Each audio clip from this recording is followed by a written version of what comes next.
ఎజోస్పెర్మియా లేదా zero sperm count అనేది మగవాళ్ళ సైడ్ నుంచి పిల్లలు లేకపోవడానికి ముఖ్యమైన కారణం. అయితే ఈ ఎజోస్పెర్మియా లేదా జీరో స్పెర్మ్ కౌంట్తో బాధపడుతున్న మగవాళ్ళు వాళ్ళ వైఫ్ ట్రీట్మెంట్ చేయించుకునే లేడీ డాక్టర్ దగ్గర లేదా ఐవీఎఫ్ సెంటర్లోనో ట్రీట్మెంట్కి వెళ్ళినప్పుడు ఆ లేడీ డాక్టర్స్ లేదా ఐవీఎఫ్ సెంటర్లో వీళ్ళకి చెప్పే ఒక అందమైన అబద్ధం ఏంటి అని అంటే, మీకు టెస్టిస్ నుంచి స్పెర్మ్ తీసి మీ వైఫ్కి ఐవీఎఫ్ చేస్తాము అనేది.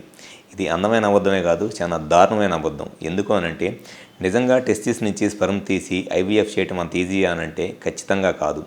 ఎప్పుడైనా సరే టెస్టిస్ నుంచి స్పెర్మ్ తీసి ఐవీఎఫ్ చేయాలి అనంటే ముందు అసలు ఆ స్పెర్మ్ కౌంట్ జీరో ఉండటానికి కారణం ఏంటి అని తెలిస్తేనే మనము టెస్టిస్ నుంచి స్పెర్మ్ తీసి ఐవీఎఫ్ చేయలేము అనేది అర్థమైంది. అంతేగాని జీరో స్పెర్మ్ కౌంట్ ఉన్న ప్రతి పేషెంట్కి టెస్టిస్ నుంచి స్పెర్మ్ తీసి ఐవీఎఫ్ చేయటము అనేది ఇంపాసిబుల్. జీరో స్పెర్మ్ కౌంట్ ఉన్న పేషెంట్స్లో కేవలము ఒక 20 నుంచి 25% మందికి, అంటే 20 to 25% ఆఫ్ ద పేషెంట్స్లోనే టెస్టిస్ నుంచి స్పెర్మ్ తీసి మనం ఐవీఎఫ్ చేయగలము. కానీ వీళ్ళు చెప్పే ప్రతి పేషెంట్కి ఐవీఎఫ్ సెంటర్లో చెప్పే మాట ఏంటి అని అంటే, మీకు టెస్టిస్ నుంచి స్పెర్మ్ తీసి ఐవీఎఫ్ చేస్తామని. అది ఖచ్చితంగా అబద్ధమే. ఎందుకు అనంటే, మీరు కారణం తెలుసుకోకుండా టెస్టిస్ నుంచి స్పెర్మ్ తీసి ఐవీఎఫ్ అనేది చేయలేరు. టెస్టిస్ నుంచి స్పెర్మ్ బయటకు వచ్చే దారిలో బ్లాక్ ఉన్నప్పుడు మాత్రమే టెస్టిస్ నుంచి స్పెర్మ్ తీసి ఐవీఎఫ్ చేయటం అనేది ఈజీ అయ్యిద్ది.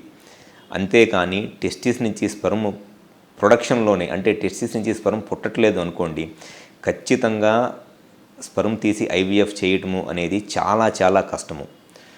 సో ఎవరిలో అయితే బయటకు వచ్చే దారిలో బ్లాక్ ఉంది, లేకపోతే ఎవరిలో అయితే టెస్టిస్ నుంచి స్పెర్మ్ పుట్టట్లేదు, ఈ రెండిటికి తేడా తెలియకుండా వాళ్ళు చెప్పే మాటలు నమ్మి మీరు మోసపోవద్దు.